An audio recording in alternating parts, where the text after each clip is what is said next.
Hello दोस्तों, welcome to ACT classes. उम्मीद है आप सब अच्छे से होंगे, ठीक होंगे। मेरा नाम है आकिब रसूल और आज के इस लेक्चर में हम डिस्कस करेंगे लॉज ऑफ मोशन। इससे पहले हमने दो यूनिट्स हमने क्लियर किए। पहला था motion in a straight line और उसके बाद मोशन इन अ प्लेन, ठीक है। तो आज एक नया यूनिट जो है क्लास 11th का है, वो हम स्टार्ट करेंगे लॉज ऑफ मोशन। ये आपके जेके एसएसबी फॉरेस्टर एग्ज़ाम के लिए इंपॉर्टेंट रहने वाला है, ठीक है। तो चलिए आज का जो ये लेक्चर है ये स्टार्ट करते हैं, लॉज ऑफ मोशन, ठीक है। तो अगर हम बात करेंगे लॉज ऑफ मोशन की, हमारे पास तीन लॉज ऑफ मोशन है, थ्री लॉज ऑफ मोशन इनको हम कहते हैं। और दिए किसने? ये दिए न्यूटन ने दिए तीन लॉज। और इन तीन लॉज को हम कहते हैं न्यूटनस लॉज ऑफ मोशन। और ये तीन लॉज क्या डिस्कस करते हैं? ये मोशन जो है, मोशन ऑफ बॉडी जो है वो डिस्कस करते हैं, ठीक। तो ये कौन कौन से हैं? Newton's first law of motion, Newton's second law of motion और Newton's third law of motion, ठीक है। तो तीनों लॉज जो है ये हम एक एक करके डिस्कस करेंगे। और फिर जब जो इनकी एप्लीकेशन है वो भी हम डिस्कस करेंगे, ठीक है। और कुछ क्वेश्चंस भी हम डिस्कस करेंगे कि कैसे इस टॉपिक पे जो क्वेश्चन है वो कैसे आते हैं, ठीक है। तो स्टार्ट करते हैं हम Newton's first law of motion से। तो जो Newton's first law of motion है ये किस पे बेस्ड है? It is based on Galileo's law of inertia, ठीक है। तो अगर हम गैलीलियो की बात करेंगे, एक साइंटिस्ट थे, इन्होंने क्या ऑब्जर्व किया? इन्होंने कहा फॉर एग्जांपल अगर कोई बॉडी जो है ये रेस्ट में, ठीक है, कोई बॉडी अगर रेस्ट में है या ये किस में, यूनिफॉर्म मोशन में, ठीक है। तो जो इसकी करंट स्टेट होगी यानी कि रेस्ट या मोशन, ठीक है, ये तब तक चेंज नहीं होगी जब तक इसमें कोई एक्सटर्नल अनबैलेंस्ड फोर्स जो है वो इस पे एग्जर्ट नहीं होगा, ठीक है। तब तक ये अपना जो करंट स्टेट है वो चेंज नहीं करेगा। करंट स्टेट मतलब यानी कि अगर ये बॉडी रेस्ट में होगी तो ये रेस्ट में ही रहेगी, और अगर ये बॉडी यूनिफॉर्म मोशन में है तो ये यूनिफॉर्म मोशन में ही रहेगी। कब तक? जब तक इस पे कोई एक्सटर्नल अनबैलेंस्ड फोर्स जो है इस पे अप्लाई नहीं होगा, ठीक है। ये किसने कहा? ये गैलीलियो ने कहा। तो इसी ऑब्जर्वेशन पे, इसी लॉ पे ये जो Newton's first law of motion है ये इसी पे फॉर्मुलेट किया किसने? फिर बाद में न्यूटन ने। तो इसको हम कहते हैं Newton's first law of motion. तो Newton's first law of motion जो है ये क्या कहता है? A body continues to be in it state of rest और of uniform motion in a straight line unless compelled by some external force to act otherwise, ठीक है। तो इसका क्या मतलब है? इसका मतलब है अगर कोई बॉडी जो है ये रेस्ट में है या यूनिफॉर्म मोशन में है, और मोशन क्या है? ये इन ए स्ट्रेट लाइन मोशन, ठीक। तो यहाँ पे ये क्या कहता है कि तब तक ये रेस्ट में ही रहेगा या यूनिफॉर्म मोशन में ही रहेगी ये बॉडी जब तक कि इस पे कोई एक्सटर्नल फोर्स जो है वो अप्लाई नहीं होगा, ठीक है। यानी कि फॉर एग्जांपल अगर ये ग्राउंड पे कोई बॉडी है और ये बॉडी क्या है? ये है रेस्ट में, ठीक है। ये किसी पॉइंट पे या किसी प्लेस पे रखा गया है और ये क्या है? ये रेस्ट में। और ये बॉडी जो है ये बॉडी तब तक रेस्ट पे ही रहेगी, क्या रहेगी? रेस्ट पे ही रहेगी जब तक इस पे कोई हम एक्सटर्नल फोर्स जो है वो अप्लाई नहीं करेंगे, ठीक है।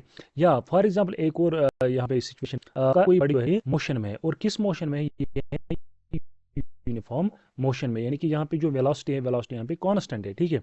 तो ये जो बॉडी है ये यूनिफॉर्म मोशन में ही रहेगी जब तक कि इस पे जो है एक्सटर्नल फोर्स अप्लाई नहीं होगा, ठीक है।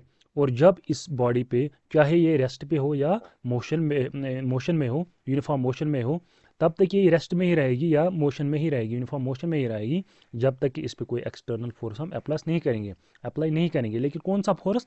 Unbalanced force. यानी कि यहाँ पे कौन सा फोर्स हमें अप्लाई करना पड़ेगा? अनबैलेंस्ड फोर्स यहाँ पे अप्लाई करना पड़ेगा, ठीक है। तो यहाँ पे कह रहा है whatever whether a body is in a state of rest, यानी कि अगर कोई बॉडी क्या होगी? रेस्ट में होगी या यूनिफॉर्म मोशन में रहेगी, द एक्सेलरेशन इज जीरो। तो तब क्या होती है इस बॉडी की एक्सेलरेशन? वो रहती है जीरो। यानी कि अगर कोई body for example motion rest पे है तो इसका क्या मतलब है? इसमें जो वेलोसिटी है, वेलोसिटी क्या है यहाँ पे? यहाँ पे जीरो है वेलोसिटी। तो एक्सेलरेशन किसके बराबर होगी? तो एक्सेलरेशन यहाँ पे रहेगी जीरो।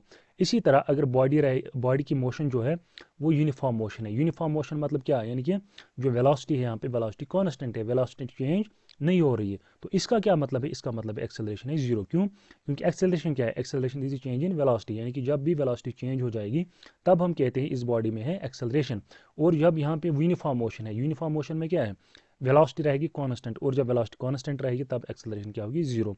तो यही कह रहा है यहाँ पे, यानी कि जब भी कोई बॉडी रेस्ट में होगी या यूनिफॉर्म मोशन में होगी तो वहाँ पे एक्सेलरेशन किसके बराबर होगी? जीरो। तो अब अगर हम चाहते हैं कि इस बॉडी में एक्सेलरेशन आ जाए, यानी कि जो बॉडी है, बॉडी के पास जो है एक्सेलरेशन हो, तो तब यहाँ पे रिक्वायरमेंट क्या है? रिक्वायरमेंट है यहाँ पे फोर्स की, यानी कि तब हमें करना पड़ेगा अप्लाई इस बॉडी पे फोर्स। यानी कि अगर ये रेस्ट में है तो इसकी इनिशियल वेलोसिटी होगी यहाँ पे 0, फॉर एग्जांपल ये रेस्ट में है। जब हम इस बॉडी पे फोर्स करेंगे अप्लाई तो ये आएगी मोशन में, तो यहाँ पे एक्सेलरेशन होगी कुछ ना कुछ, ठीक है। इसी तरह अगर कोई बॉडी यूनिफॉर्म मोशन में है, इस पे हम एक्सटर्नल फोर्स अप्लाई करेंगे तो इसकी जो वेलोसिटी वो हो जाएगी चेंज, और जब वेलोसिटी चेंज हो जाएगी तो यहाँ पे एक्सेलरेशन जो होगी वो होगी नॉन ज़ीरो। तो यहाँ पे एक्सेलरेशन जो के लिए जो कंडीशन है, तो यहाँ पे क्या होनी चाहिए, यहाँ पे हमें अप्लाई करना पड़ेगा एक्सटर्नल फोर्स, ठीक है। तो hence Newton's first law can also be written as if the net external force on a body is zero, यानी कि अगर नेट एक्सटर्नल फोर्स एक बॉडी पे जो होगा वो किसके बराबर होगा, is zero, then it is acceleration is zero. तो एक्सेलरेशन भी किसके बराबर होगी, एक्सेलरेशन होगी जीरो। देखिए यहाँ पे बात कर रहे हैं नेट फोर्स की। देखिए अगर हम नेट फोर्स की बात करेंगे, फॉर एग्जांपल हमारे पास यहाँ पे बॉडी एक है और ये क्या है, ये रेस्ट पे, ग्राउंड पे ही रेस्ट पे है, इस पे हो रहा है फोर्स अप्लाई F1, ठीक है। तो F1 किसके बराबर है, फॉर एग्जांपल ये है 10 न्यूटन के बराबर। तो यहाँ पे इस पे जो फोर्स है, नेट फोर्स जो है वो इसमें 10 न्यूटन है। तो जब हम इस बॉडी पे 10 न्यूटन फोर्स अप्लाई करेंगे तो ये बॉडी आएंगे मोशन में, तो यहाँ पे एक्सेलरेशन जो होगी वो होगी नॉन जीरो, वो होगी नॉन जीरो। अब अगर यहाँ पे F1 यानी कि कोई भी फोर्स हम इस पे अप्लाई करेंगे ही नहीं, ठीक है, यानी कि force net force is equal to zero, तब क्या होगी एक्सेलरेशन यहाँ पे, तब यहाँ पे एक्सेलरेशन होगी बराबर इसके जीरो के बराबर, ठीक है। और एक कंडीशन है यहाँ पे, फॉर एग्जांपल अब अगर यही बॉडी है, इस पे हम करेंगे F1 फॉर एग्जांपल 10 न्यूटन के बराबर, और इस अपोजिट डायरेक्शन में हम करेंगे F2 अप्लाई, वो भी होगा किसके बराबर, 10 न्यूटन के बराबर। अब अगर यहाँ पे F नेट देखेंगे, यानी कि नेट एक्सटर्नल फोर्स जो है वो होगा यहाँ पे जीरो के बराबर। क्यों, क्योंकि यहाँ पे जो फोर्सेज हैं बैलेंस्ड फोर्सेज हैं, बैलेंस्ड है क्योंकि 10-10 न्यूटन है अपोजिट डायरेक्शन में, ठीक है।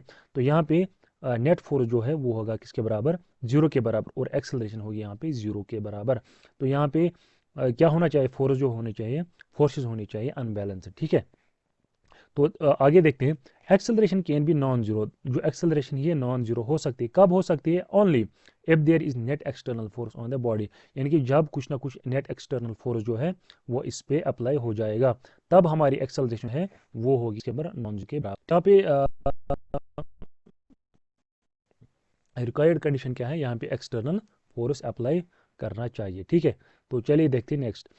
देखिए अगर हम यहाँ पे बात करेंगे, ये अगर फॉर एग्जांपल यहाँ पे कोई ऑब्जेक्ट है, क्या है ये ऑब्जेक्ट है, ये क्या है, ये रेस्ट पे है। ये ऑब्जेक्ट जो है ये हमेशा रेस्ट पे ही रहेगा जब तक कि इस पे हम कोई एक्सटर्नल फोर्स अप्लाई नहीं करेंगे, ठीक। तो यहाँ पे देखेंगे नेक्स्ट केस।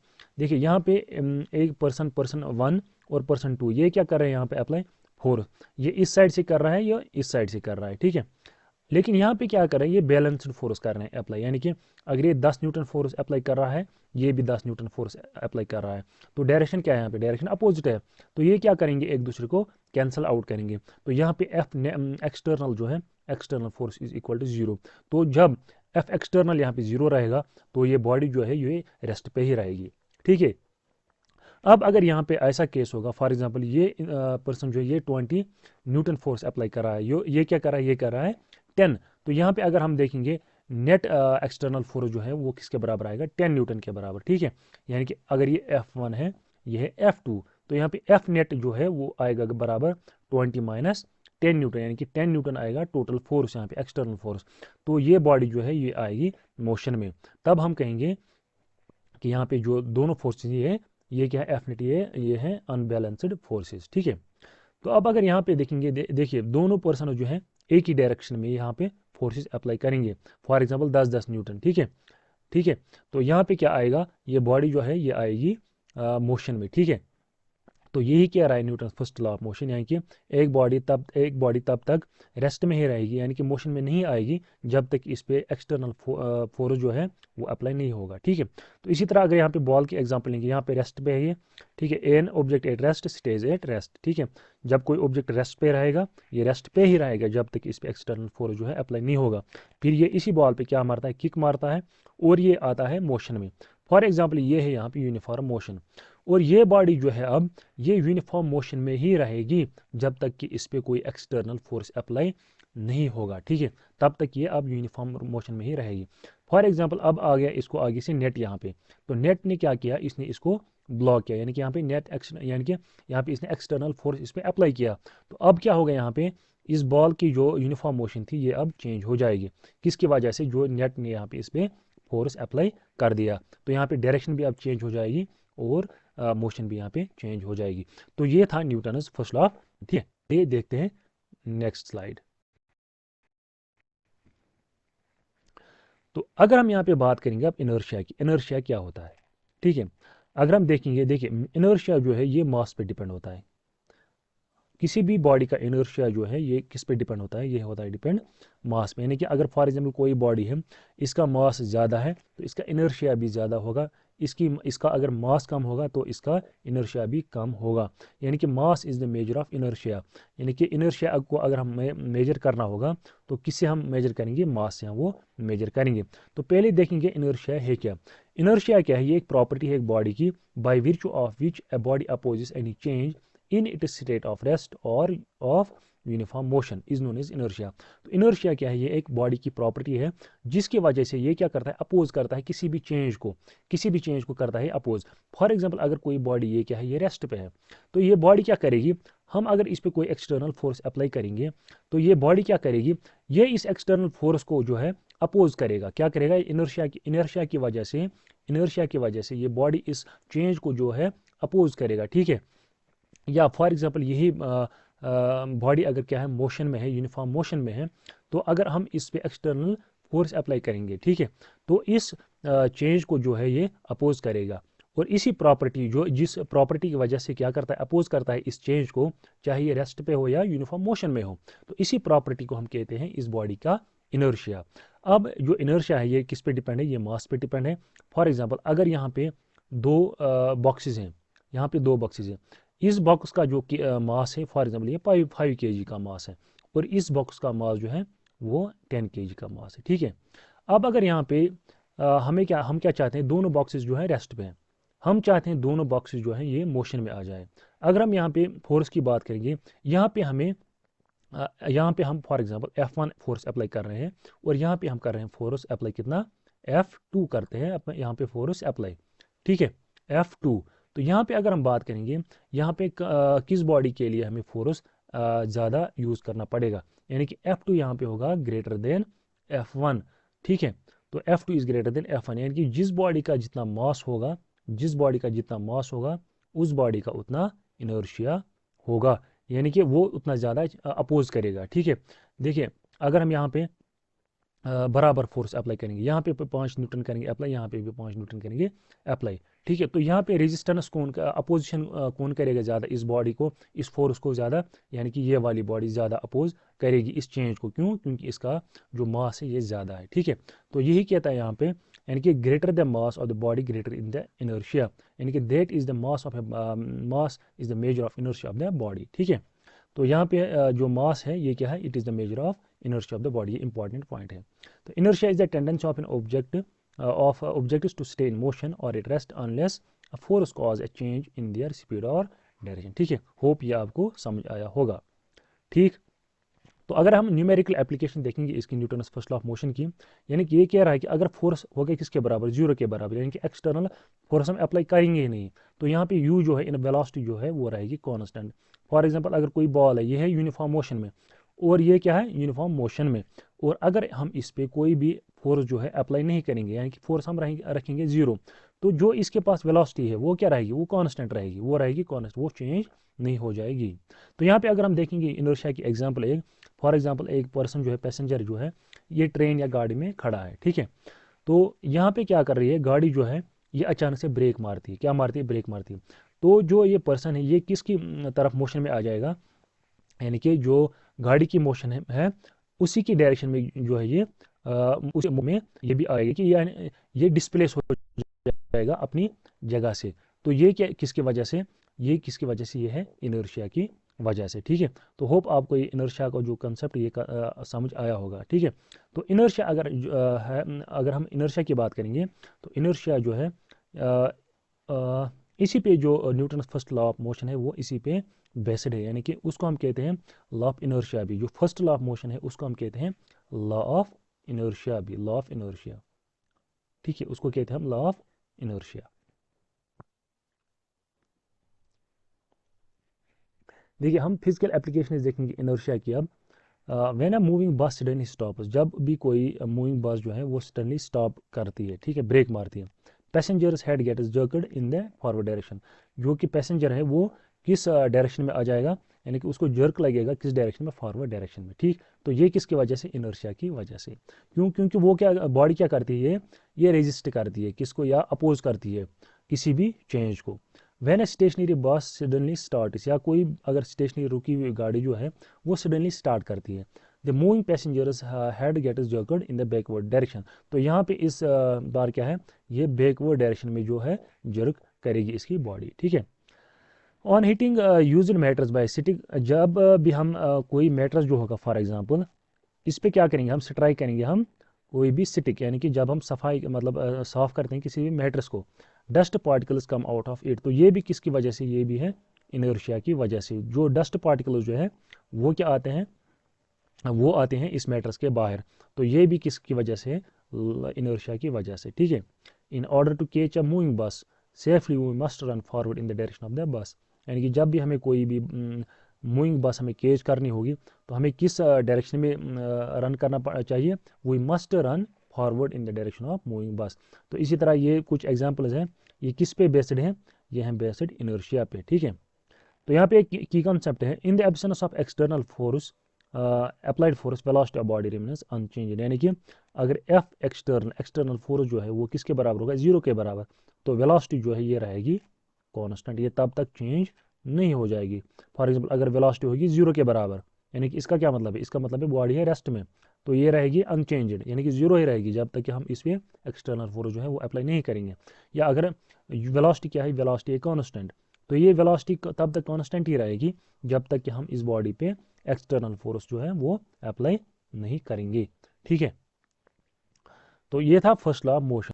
तो चलिए देखते हैं अब Newton's second law of motion. ठीक है। Newton's second law of motion discuss करने से पहले हम डिस्कस करेंगे मोमेंटम। ठीक है। मोमेंटम जो है ये क्या होता है, मोमेंटम पे जो है क्वेश्चन आया था FAA के एग्जाम में। ठीक है। शायद मोमेंटम पे ही आया था। ठीक, तो पहले हम डिस्कस करेंगे मोमेंटम क्या है। The momentum of body is the product of its mass and velocity. ठीक है। फॉर एग्जांपल अगर हमारे पास कोई बॉडी है और इस बॉडी का जो मास है वो है m क्या है, इसका मास, और ये चल रहा है, यानी कि इसकी वेलोसिटी जो है, वेलोसिटी क्या है, इसकी है v। ठीक, और अब अगर हम इसका मोमेंटम देखेंगे, इसका मोमेंटम जो है वो किससे डिनोट होता है, वो डिनोट होता है p से, और वो किसके बराबर होता है, product of its mass and velocity. ठीक है।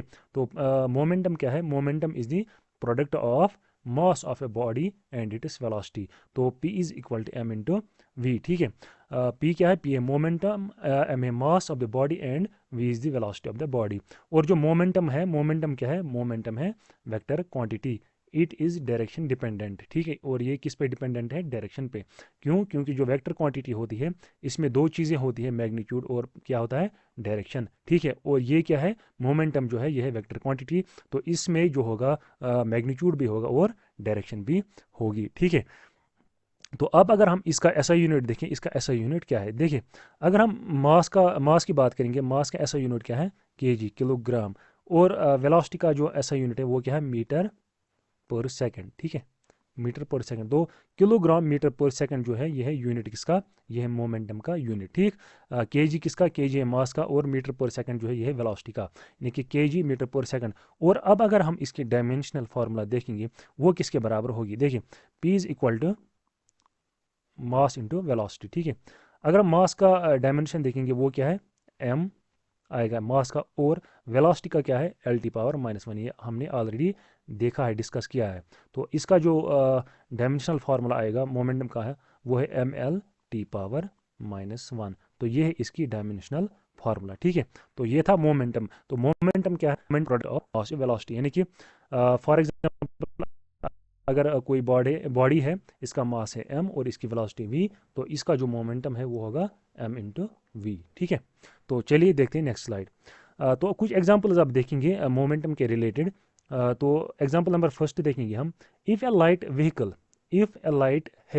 And heavy vehicle are parked on a horizontal road, यानी कि अगर हमारे पास दो व्हीकल्स हैं, एक है हैवी और दूसरा क्या है, दूसरा है light vehicle.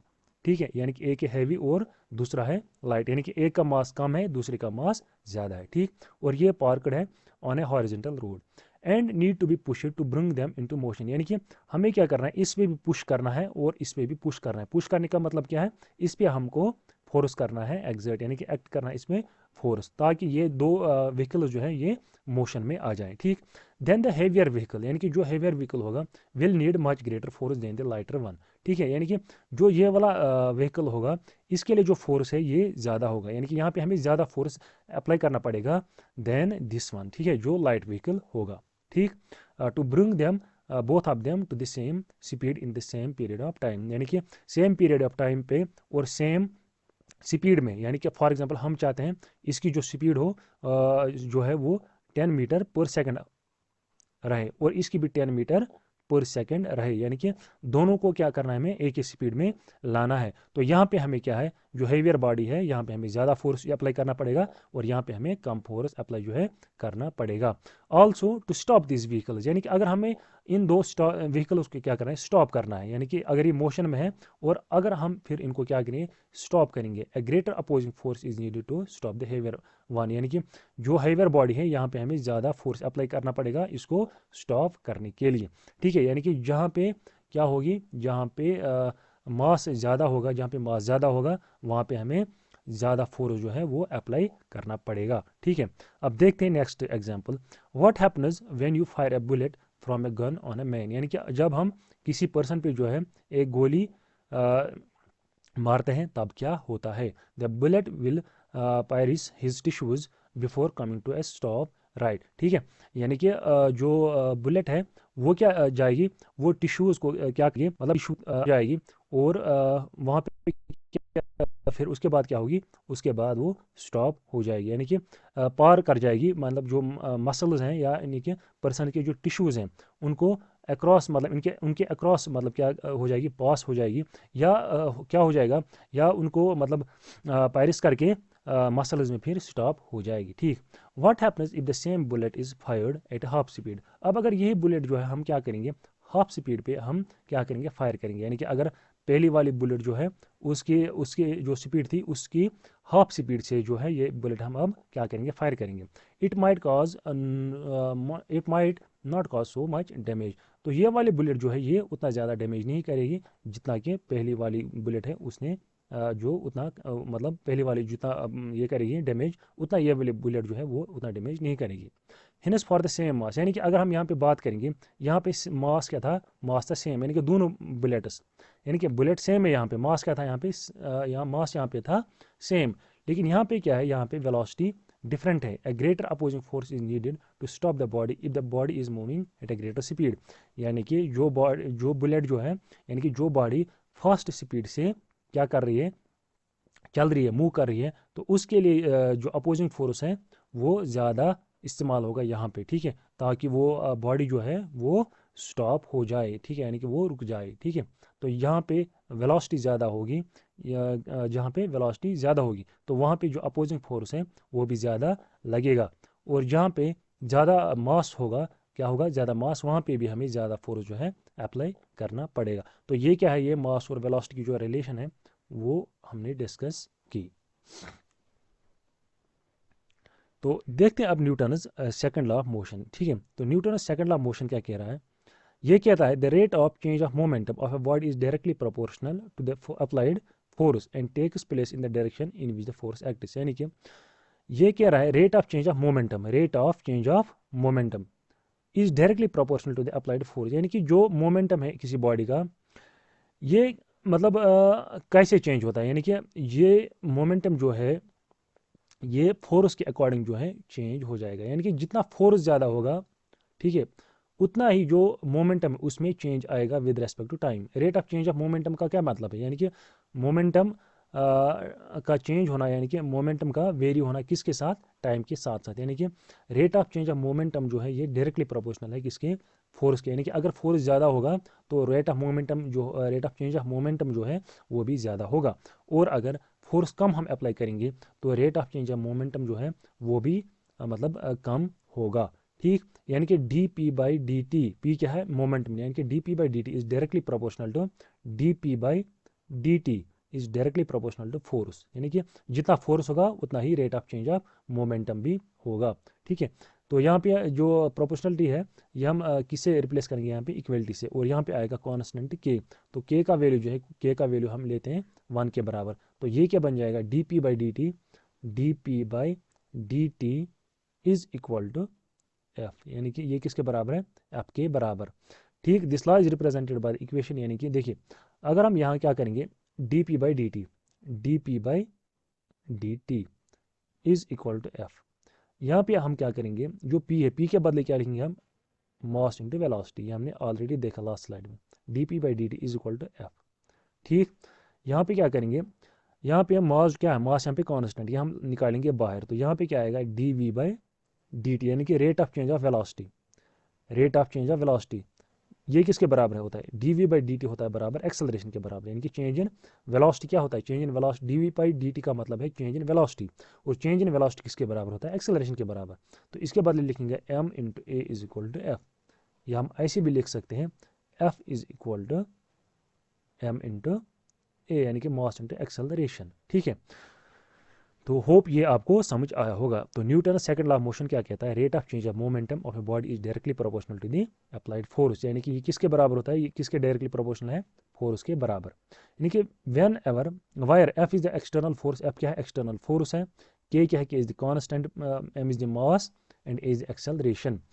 In SI unit 1 unit of force is one that causes an acceleration of 1 meter per square second to a mass of 1 kg, यानी कि हम कब कहते हैं 1 न्यूटन फोर्स, 1 न्यूटन फोर्स कब कहते हैं, जब मास होगा किसके बराबर, 1 kg के बराबर, और एक्सेलरेशन जो है वो है कि बराबर 1 मीटर पर स्क्वायर सेकंड, तब हम कहते हैं जो फोर्स जो है वो किसके बराबर है, 1 न्यूटन के बराबर। यानी कि 1 newton is equal to 1 kg divided by 1 kg into 1 metre per square second. ठीक है, तो ये क्या हुआ, 1 newton. The unit, this unit is called newton, और इस यूनिट को हम कहते हैं न्यूटन, यानी कि ऐसा unit of force is newton, यानी कि 1 newton is equal to 1 kg into metre per square second. और अगर हम इसकी डायमेंशनल फार्मूला की बात करेंगे, वो क्या आएगा, मास के बदले लिखेंगे हम m, और एक्सेलरेशन के बदले एल टी पावर -2, यानी कि ये बन जाएगा एम एल टी पावर -2। ये क्या है, ये है फोर्स की डायमेंशनल फार्मूला। ठीक है, तो होप यहाँ तक आपको समझ आया होगा। तो force is equal to mass into acceleration, ये क्या है, ये है मोशन। ठीक है, तो चलिए देखते हैं next slide. Point to remember, internal forces are not included in F, यानी कि जो इंटरनल फोर्सेस होंगे बॉडी के वो हम इस एफ में इंक्लूड नहीं करते हैं। इसमें कौन सा फोर्स हम, ये होता है एक्चुअली एफ एक्सटर्नल, यानी कि एक्सटर्नल फोर्स। ठीक है, if F is equal to 0, यानी कि देखिए अब अगर एफ किसके बराबर होगा, 0 के बराबर। ये देखिए अब हमारे पास फार्मूला है F is equal to M into A mass into acceleration. अब अगर एफ किसके बराबर होगा, 0 के बराबर, तो यहाँ पे एक्सेलरेशन किसके बराबर होगी, एक्सेलरेशन भी 0 के बराबर आएगी। ठीक है, यानी कि अगर फोर्स एक्सटर्नल फोर्स होगा 0 के बराबर, तो एक्सेलरेशन भी आएगी 0 के बराबर। Hints the second law is consistent with the first law of motion, यानी कि वहाँ पे भी हमने यही चीज़ देखी थी, यानी कि अगर फोर्स होगा, एक्सटर्नल फोर्स होगा 0 के बराबर, तब बॉडी जो है वो रेस्ट में ही रहेगी, उसमें कोई चेंज नहीं आएगी, और अगर बॉडी यूनिफॉर्म मोशन में है वो यूनिफॉर्म मोशन में ही रहेगी, और वहाँ पे क्या होगी, एक्सेलरेशन होगी 0। तो यहाँ पे भी क्या होगी, एक्सेलरेशन 0। तो वही कह रहा है यहाँ पे, अगर एफ इज इक्वल टू 0 तो acceleration is equal to 0। This is a vector law, ये क्या है, ये एक वेक्टर लॉ है जो कि डिस्कस क्या करता है, एक्सटर्नल फोर्स के बारे में। यानी कि अगर हम एक्सेलरेशन यहाँ पे निकालना चाहेंगे तो A is equal to F divided by M, या A is equal to F upon M. तो ये है एक्सेलरेशन की फार्मूला। तो अगर हम एग्जांपल देखेंगे, देखिए फॉर एग्जांपल ये एक पर्सन है, बॉय है, ये क्या खींच रहा है, यानी कि पुल कर रहा है, यानी कि यहाँ पे मास को, यहाँ पे मास किसके बराबर है, 10 kg के बराबर, और यहाँ पे यही 2 बॉक्सेस हैं फॉर एग्जांपल 10 kg 10 kg, तो यहाँ पे टोटल मास है 20 kg। तो यहाँ पे इसको ज़्यादा फोर्स अप्लाई करना पड़ेगा देन दिस। ठीक है, क्योंकि यहाँ पे मास जो है कम है, यहाँ पे मास ज़्यादा है। और अगर हम यहाँ पे देखेंगे फॉर एग्जांपल, यहाँ पे सेम फोर्स अप्लाई कर रहा है, यहाँ पे भी वही सेम फोर्स यहाँ पे अप्लाई कर रहा है, यानी कि यहाँ पे 10 न्यूटन फोर्स अप्लाई कर रहा है, यहाँ पे भी 10 न्यूटन फोर्स अप्लाई कर रहा है। मास यहाँ पे कम है, यहाँ पे क्या है, ज़्यादा। तो अगर हम एक्सेलरेशन की बात करेंगे, एक्सेलरेशन कहाँ पे ज़्यादा होगी, तो आप बताइए। देखिए हमें पता है is equal to F divided by m. ठीक है, तो फोर्स क्या है, फोर्स है 10 के बराबर, यानी कि 10 न्यूटन डिवाइडेड मास, मास क्या है यहाँ पे, मास है यहाँ पे 10, तो एक्सेलरेशन किसके बराबर आएगी, 1 के बराबर। तो यहाँ पे अगर हम देखेंगे, यहाँ पे आएगा acceleration is equal 10 divided by 20, तो यहाँ पे आएगा एक्सेलरेशन बराबर 0.5। तो यहाँ पे क्या है, तो जहाँ पे मास कम होगा वहाँ पे एक्सेलरेशन ज़्यादा होगी। तो यहाँ पे अगर हम देखेंगे a is acceleration is inversely proportional to mass, यानी कि जब मास ज़्यादा होगा एक्सेलरेशन क्या होगी तब कम होगी, और जब मास कम होगा एक्सेलरेशन होगी ज़्यादा। ठीक है, यानी कि अगर मास ज़्यादा होगा एक्सेलरेशन होगी कम, और अगर मास कम होगा तो एक्सेलरेशन होगी ज़ीरो, सॉरी इंक्रीज हो जाएगी। ठीक है, तो कब, जब फोर्सेस जो होगा फोर्स होंगे कांस्टेंट, जब फोर्स होगा कांस्टेंट, यानी कि यहाँ पे सेम होगा फोर्स, यानी कि जितना यहाँ पे फोर्स है वही फोर्स यहाँ पे लगेगा। ठीक है, तो एक्सेलरेशन और मास के दरमियान कौन सी है रिलेशन, इनवर्स रिलेशन। ठीक है, तो चलिए लिखते हैं नेक्स्ट साइड।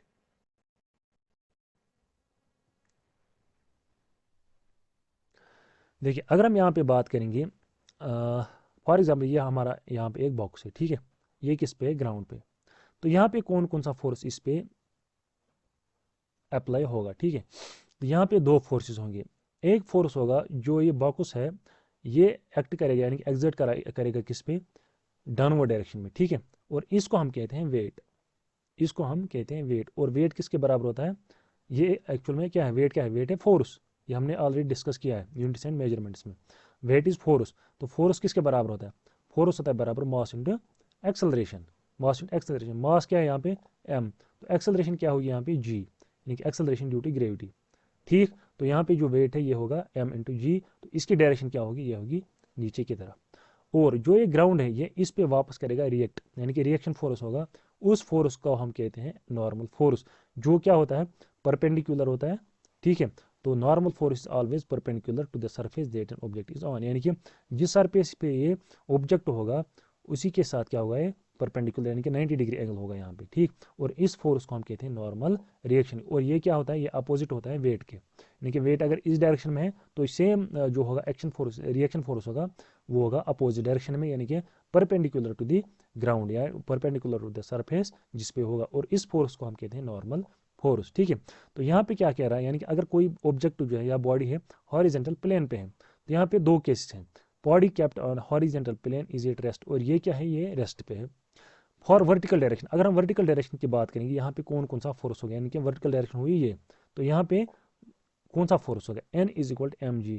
तो एन कौन सा है, एन है नॉर्मल रिएक्शन, एन है नॉर्मल रिएक्शन, और जो नीचे की तरफ है वो है डब्ल्यू, यानी कि वेट। तो N, N is equal to M into G, यानी कि नॉर्मल रिएक्शन जो है वो किसके बराबर होगी, वो इसके वेट के बराबर होगी। ठीक है, तो यहाँ पे ये दो फोर्स इस पे अप्लाई होंगे। और अब यहाँ पे की बात करेंगे, body kept on horizontal plane is accelerating horizontally under single horizontal force, यानी कि अब क्या है ये बॉडी, अब यही बॉडी जो है यह है एक्सेलरेटिंग मोशन में, यानी कि ये क्या है, अभी ये मोशन में है।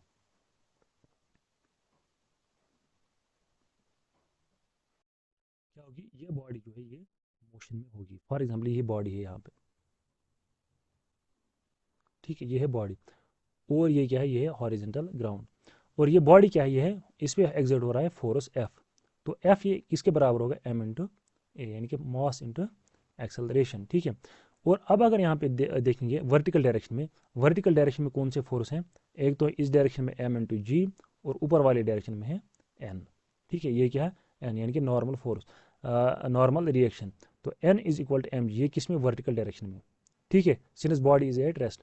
अब अगर ये बॉडी जो है अगर हम कहाँ देखेंगे, हॉरिजेंटल डायरेक्शन में, यानी कि ये इस डायरेक्शन में कौन सा फोर्स है, F is equal to M into A, mass into acceleration. तो यहाँ पे हॉरिजेंटल डायरेक्शन में भी फोर्स अप्लाई होगा और वर्टिकल डायरेक्शन में भी अप्लाई फोर्स होगा। केस नंबर थर्ड क्या है, body kept on horizontal plane is accelerating horizontally towards right under two forces, यानी कि F1 and F2। For example अब अगर हमारे पास यहाँ पे एक और बॉडी है, और यहाँ पे क्या है, यहाँ पे अप्लाई हो रहा है इस पे, और ये ग्राउंड है। ठीक है, इस पे हो रहा है अप्लाई इस डायरेक्शन में F1 फोर्स, और इस डायरेक्शन में हो रहा है इस पे फोर्स F2। तो यहाँ पे अगर हम देखेंगे, देखिए हॉरिजेंटल डायरेक्शन में वर्टिकल डायरेक्शन में कौन कौन सा है, ऊपर नॉर्मल रिएक्शन, और नीचे की तरफ W, यानी कि weight is equal to m g. तो N is equal to m g, ये किस डायरेक्शन में, हॉरिजेंट वर्टिकली, और हॉरिजेंटल डायरेक्शन में कौन सा है, यानी कि F1 माइनस F2, यानी कि नेट नेट हॉरिजेंटल फोर्स क्या होगा, F1 माइनस F2। तो वो होगा F एक्सटर्नल, यानी कि F एक्सटर्नल फोर्स होगा वो। तो ये किसके बराबर होगा, ये होगा M इंटू ए, मास इंटू एक्सेलरेशन। तो हॉरिजेंटल में कौन कौन सा फोर्स होगा, F1 minus F2 is equal M into A, और वर्टिकल डायरेक्शन में होगा N is equal to M into G, यानी कि मास इंटू जी क्या, एक्सेलरेशन ड्यू टू ग्रेविटी। ठीक है, तो ये थे कुछ केसेस, इसे निकालते हैं।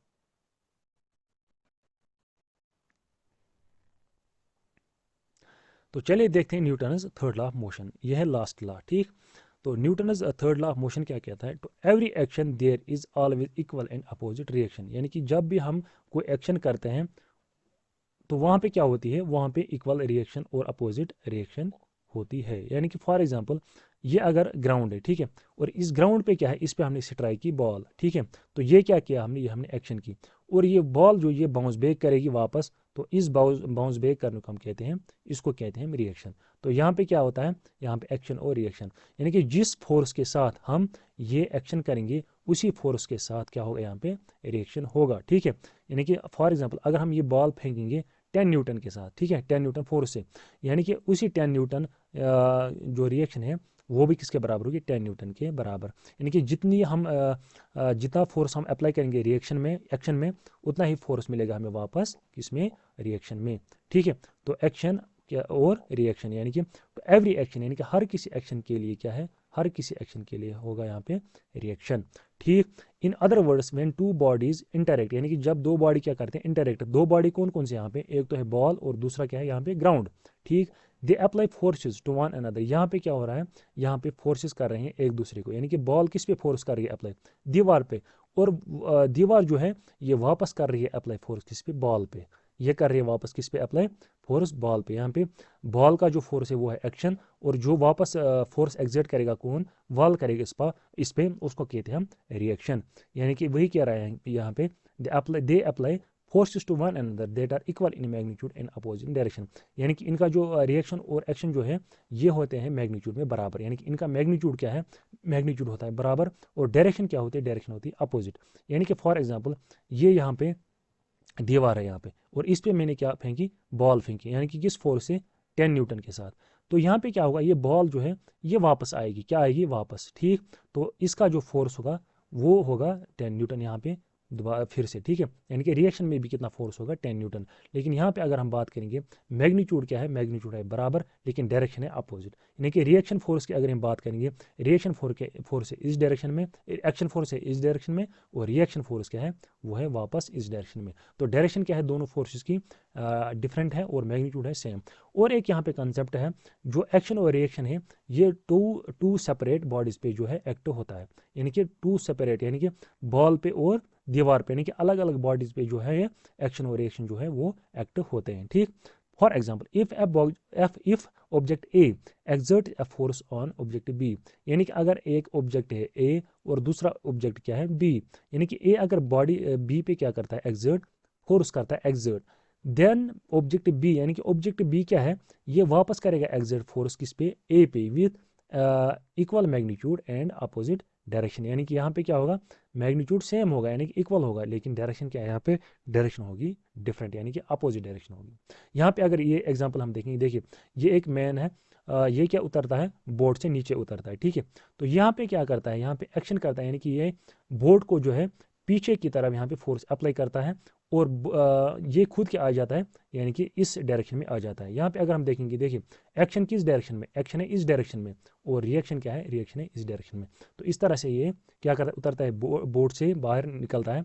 तो यहाँ पे दो फोर्सेस हैं, यानी कि एक फोर्स किस पे अप्लाई होता है, बोर्ड पे, और दूसरा फोर्स किस पे अप्लाई होता है, इस मैन पे। ठीक है, तो यहाँ पे जो है एक्शन और रिएक्शन फोर्सेस जो है ये डिफरेंट बॉडीज पे जो है एक्ट करते हैं। ठीक है, तो ये एक और एग्जाम्पल है। ठीक, तो चलिए देखते हैं नेक्स्ट स्लाइड।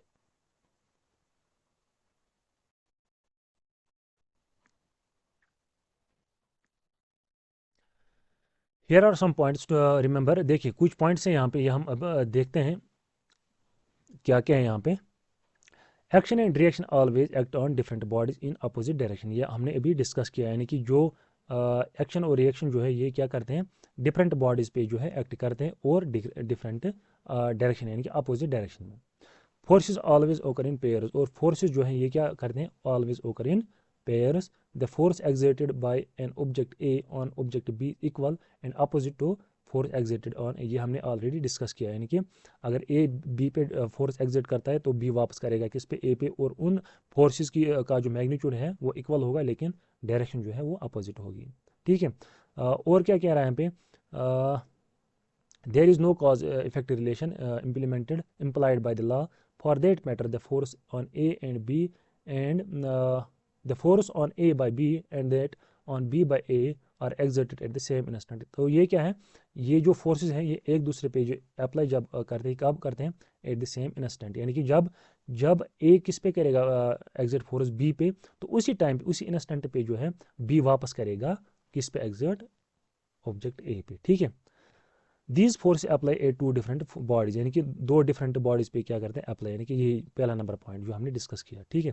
तो यहाँ पे कुछ एग्जांपल्स, यानी कि जब हम बुलेट करते हैं फायर किससे, गन से। ठीक है। तो यहाँ पे क्या होता है, यहाँ पे एक्शन और रिएक्शन फोर्सेस एग्जिस्ट करते हैं।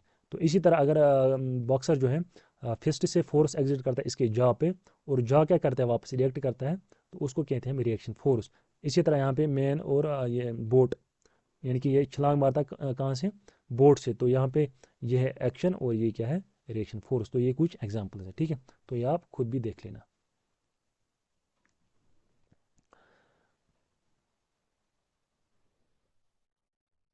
तो चलिए देखते हैं नेक्स्ट स्लाइड। नेक्स्ट स्लाइड में क्या है, देखिए, many people are familiar with the fact that a rifle recoil is when fired. ठीक, this recoil is the result of the action reaction force pairs, ये भी ठीक है। The gunpowder explosion creates hot gases that expand outward, allowing the rifle to push forward on the bullet. ठीक है। Consistent with Newton's third law of motion, the bullet pushes backwards upon the rifle. The acceleration on the recoiling file is, तो ये है question यहाँ पे, तो इसका answer आपको बता देना है। यानी कि जो एक्सेलरेशन ऑफ रिकॉइलिंग फाइल है, that is greater than the acceleration of the bullet, smaller than the acceleration of the bullet, या the same as the acceleration of bullet. तो इसका आंसर जो है वो आप कमेंट में दे देना। ठीक है।